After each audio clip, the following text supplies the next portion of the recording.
Então, pessoal, cá estou eu aqui gravando mais um vídeo respondendo a perguntas que vocês me fizeram na aba de comunidades aqui do YouTube. Demorei um pouco para fazer esse vídeo aqui, vocês já responderam as perguntas há algum tempinho, acabei me enrolando um pouco, viajei, tive outros compromissos também, mas estou aqui cumprindo o prometido respondendo as perguntas que vocês me fizeram relacionadas ao assunto eleições, né? Especialmente as eleições presidenciais deste ano. Então separei aqui a listinha, provavelmente farei 2 vídeos para responder a esses temas aqui de uma forma um pouco mais detalhada, né, com um pouco mais de cuidado, mas estamos aqui para pagar a promessa que eu fiz de responder a essas perguntas que vocês gentilmente me fizeram na aba de comunidades aqui do YouTube. Desde já peço que você deixe seu like, seu comentário neste vídeo, se inscreva aqui no meu canal se você ainda não for inscrito, considere se tornar membro patrocinador do meu trabalho. Você também pode deixar um valeu demais aí, colaborar financeiramente aqui com o meu trabalho. Se você gostar aí de alguma resposta dessas que eu der, se eu respondi alguma pergunta aí que você achou satisfatório, não deixe de colaborar aí com o meu canal, mas a sua maior colaboração sempre será assistir aos meus vídeos, porque na verdade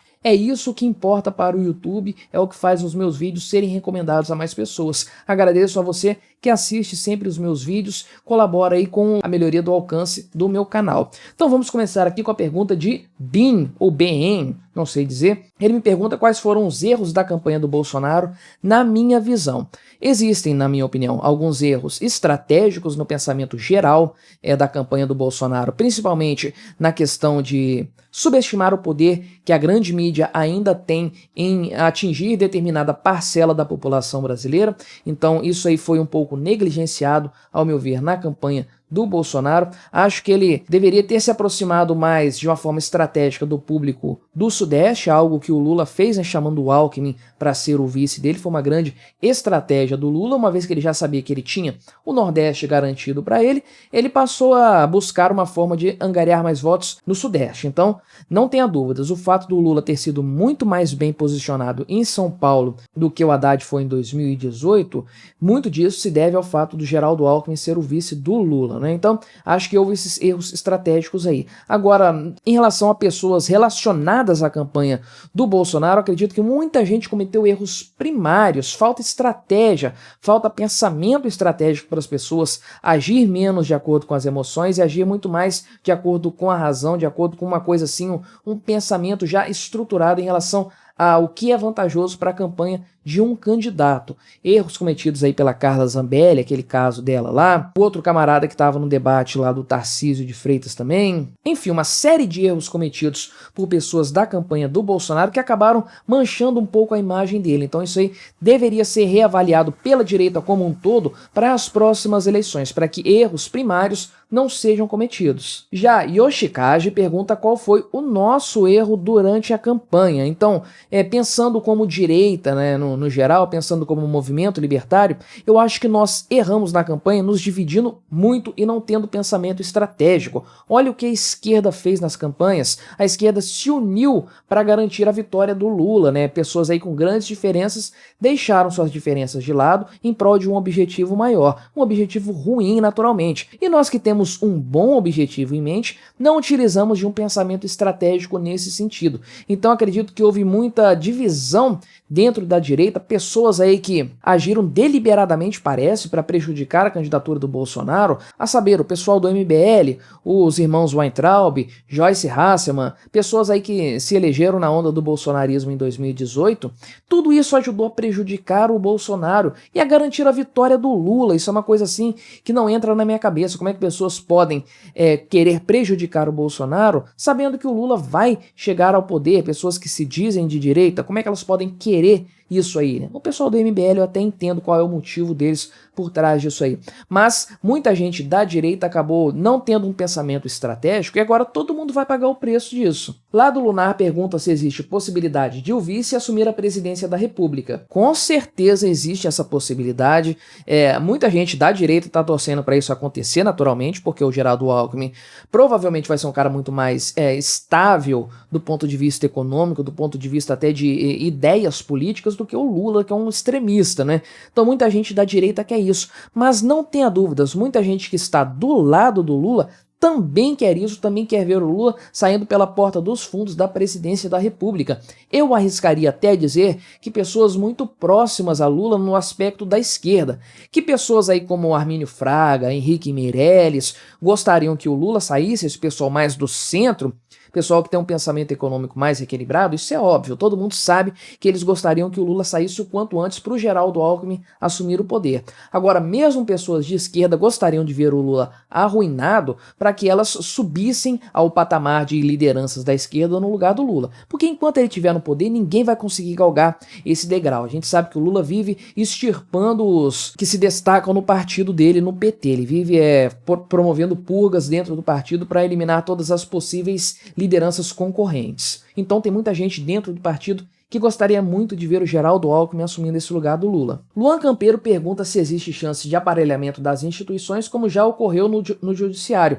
Não tenha dúvidas de que isso vai acontecer. CNJ, essas coisas de CNJs, conselhos aí para esses sovietes que o PT gostaria de colocar e que ele vai tentar colocar, não tenha dúvidas de que isso vai acontecer. As universidades serão muito mais aparelhadas do que elas já foram no passado. A gente vai ver uma tendência totalmente esquerdista nas universidades. Isso vai acontecer em outras áreas também, áreas que hoje já são de esquerda. É importante frisar, mesmo o Bolsonaro tendo governado o país por 4 anos, muitas áreas do Estado, do establishment, continuaram sendo de esquerdas. Essas áreas que continuaram sendo parte do patrimônio da esquerda, elas vão ser ainda muito mais cooptadas pelos partidos de esquerda que estarão no poder agora. Então, podemos aguardar um aparelhamento muito maior disso aí. O Lula vai poder indicar, se ele ficar até o final do mandato, mais 2 ministros para o Supremo, acho que são 2 ministros mesmo, mais um monte de ministros aí para tribunais superiores. Então, assim, aguarde isso, um aparelhamento total do judiciário e de tantas outras áreas do poder público. William Veras pergunta o que eu acredito que vai acontecer com a economia do Brasil. Vai pro buraco, naturalmente, não tenha dúvidas disso. Pode ser que ela vá muito rápido ou um pouco mais lento, a depender do Congresso Nacional e de como ele colocar barreiras à ação do Lula. Mas que a coisa vai piorar, isso é um fato. A gente está vendo isso acontecendo em outros países também.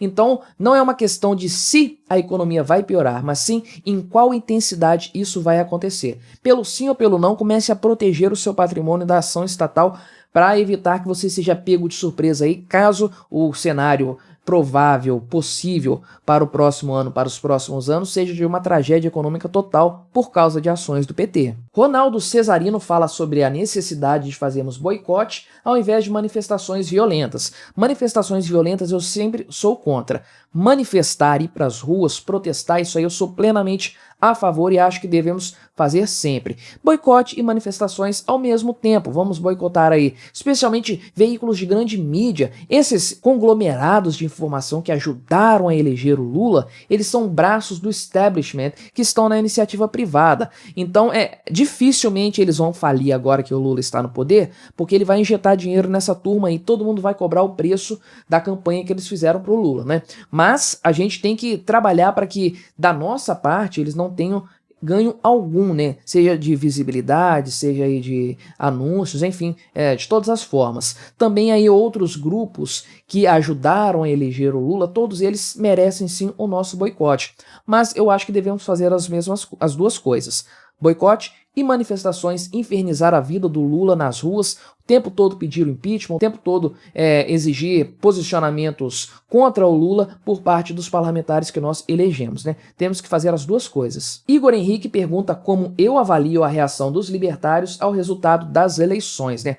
Como eu estou gravando esse vídeo aqui um pouco depois das eleições, meio que o luto já passou por parte de muita gente. No começo a coisa estava feia no meio libertário. Conforme eu falei, nós da direita, no geral, inclusive os libertários, nós nos dividimos muito nas eleições, um culpando o outro, um colocando a culpa, porque você apoiou o político, porque você não votou, porque você votou em branco, você anulou o voto, não foi votar, você é um purista, você é um apoiador de político, você é um gradualista. Todas essas bobagens, essas divisões, que é justamente o que a esquerda quer que nós façamos, que nós nos dividamos, para que aí a gente não tenha força suficiente para ir para as ruas protestar, para ir colocar aí uma pressão popular para evitar que o Lula faça tudo o que ele quer fazer. A esquerda quer uma direita enfraquecida.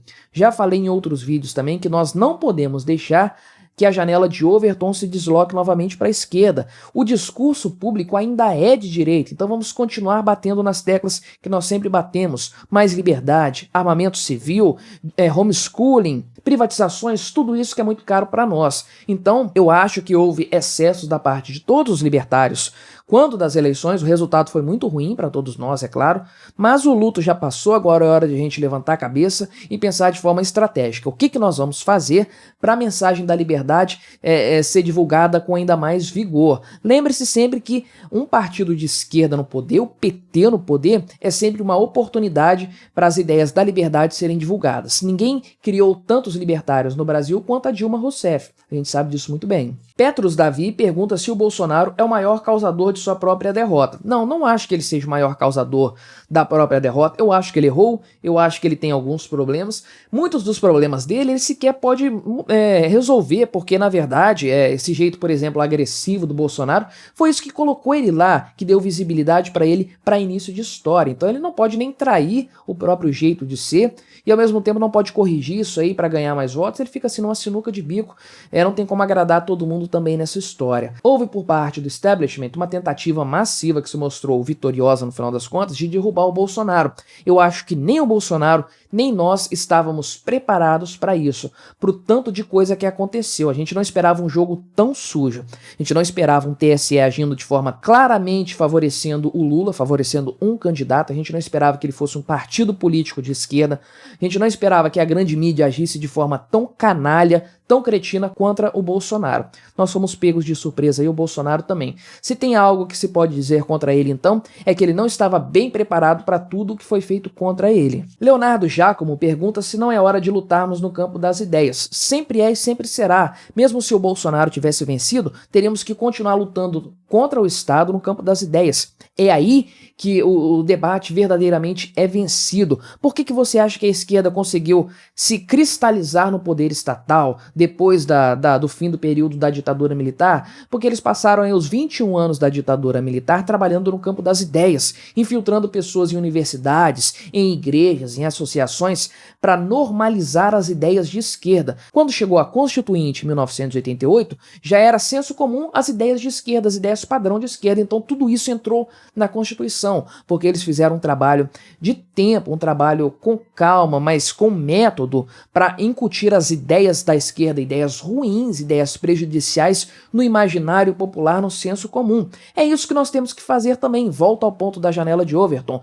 O debate público hoje está pautado por ideias de direita, por muitas ideias de direita. Vamos continuar pautando o debate público por ideias de direita. Não é porque o Lula está hoje no poder, aliás, vai estar no poder a partir de 1º de janeiro, que nós vamos deixar de falar de privatização. Vamos continuar brigando para que as coisas sejam privatizadas. Vamos continuar defendendo o nosso direito aos armamentos, ao homeschooling, a mais liberdade, liberdade religiosa, liberdade de crítica, né? Vamos ser contra a censura sempre. Então vamos continuar trabalhando no campo das ideias, porque é aí que as vitórias de longo prazo são construídas. Eduardo, tem vários números no nome dele, então acabei não anotando aqui. Pergunta o que libertários e conservadores podem aprender com estas eleições. Nós podemos aprender a sermos mais estratégicos. Vou falar uma metáfora que eu já usei em vários vídeos aqui a respeito de uma parábola que Jesus utilizou, de uma figura de linguagem, né? Que devemos ser simples como as pombas, mas prudentes como as serpentes. Então nós temos que pensar como os nossos inimigos políticos pensam.